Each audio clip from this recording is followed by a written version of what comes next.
are going to discuss what is trigger and how can we write a trigger, what is the syntax of trigger, and what kind of trigger events are available in Salesforce. This is what we are going to discuss. Let's see. Basically, what is an Apex trigger? Apex trigger is an Apex code. It can perform some custom actions before or after events to records in Salesforce, such as insertions, updates, or deletions. We can use triggers to do anything which we can do in Apex, including executing SOQL and DML or calling custom Apex methods. Basically, so through trigger, you can automate some kind of business processes. That means if you want to customize or if you want to do something, if you want to perform some custom logic, if it is not possible through point and click tools in Salesforce, then you have to go through the trigger. So what is point and click here? For example, we have process builder and workflow rules. Through workflow rules, we can automate some business processes like email alerts, outbound message, field updates, and task creations. And coming to process builder also, you can do some business law, you can do some or you can do automate some business processes, like all the things which we can do in workflow we can do in process builder also. Along with that, you can create records, you can update child records, and you can call Apex classes also. Whenever you are going to take the decision to create a trigger, okay, because trigger also can do or trigger also can be executed automatically based on the operations on records, okay, for insertions, updates, or deletions, right? Before you are going to decide an Apex trigger, you have to think whether your requirement can be done by either workflow rules or process builder, which is point and click tools, to fulfill your requirement.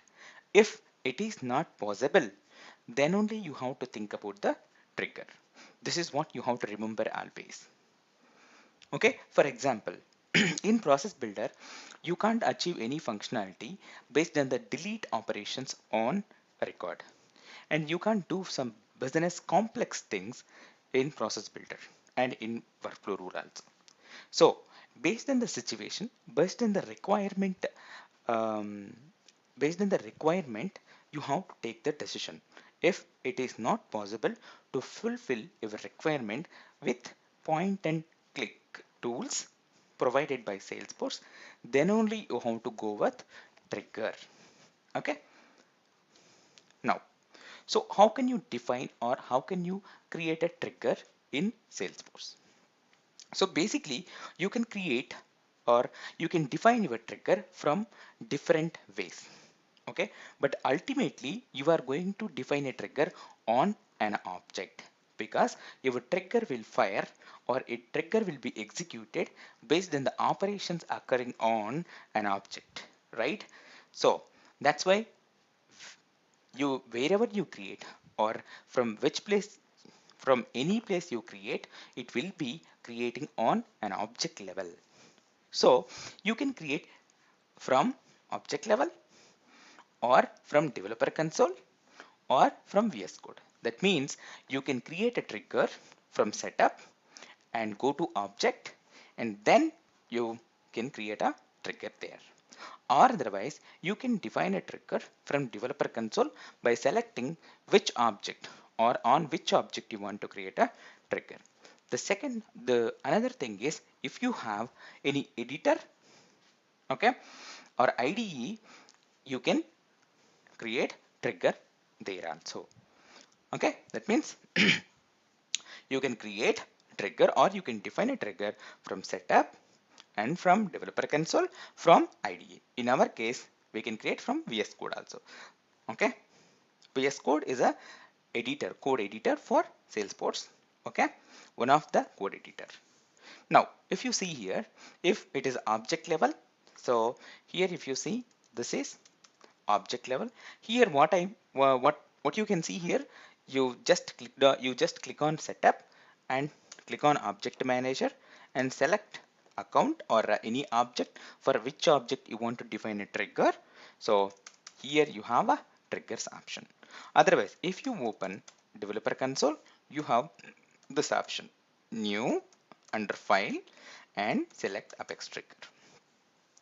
And from VS Code editor, you have triggers and create Apex trigger.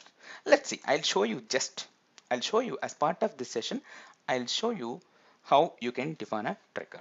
See here, I'm not going to create any trigger. So here, setup as usual, and click on object manager. So from setup, from object, I'm going to define a trigger. So I selected or I clicked on account object. Here you can see triggers option. So from here, click on new. So if you click on new, here you can create trigger. In the same way, if you go to developer console, click on developer console and file, new, Apex trigger, and here also you just need to give which what is the trigger name and on which object you want to define a trigger. This is what you can do from developer console. So, and as usual, if you have VS Code, you can do that from post.app. Okay, so here you have Apex trigger folder. So create Apex trigger. This is how you can do or you can define trigger. Now we can see what is Apex trigger syntax. So this is a Apex trigger syntax. So trigger is a keyword and you have to define trigger name, whatever the name you want. So it should be reasonable name. In real time, you should give reasonable name, but it is not going to prevent you if you are not giving reasonable name. But as a best practice, you have to give a meaningful name. After that, you have to specify on keyword. After that, object name, on which object you want to define a trigger. Okay, object name represents on which object you are going to define a trigger. For example, if you want to define a trigger on account, object name will be replaced with account API name. Okay, and if it is contact, you can do or you can replace this object name with contact API name. If it is a custom object, for example, department underscore underscore C. And if you see here in brackets, you have trigger events. So basically how it can be executed automatically when there is an operation on object. So based on the events you specify, okay, in trigger level, it will be executed automatically if such kind of operations happens on object. What kind of operations can be done on an object? Either insert or update or delete or undelete, right? For these kind of events, for these kind of operations, if you want to perform any business logic, any custom business logic, then you have to specify events with comma separation. So that means you can define or you can include multiple events with comma separation. Okay, if you want to fire this trigger for different kind of operations. So here, if you see here, what kind of events we have in Salesforce Apex Trigger, what kind of event supported by Salesforce Apex Trigger here. So we have different kind of events: before insert, before update, before delete, after insert, after update, after delete, after undelete. So what is before insert here?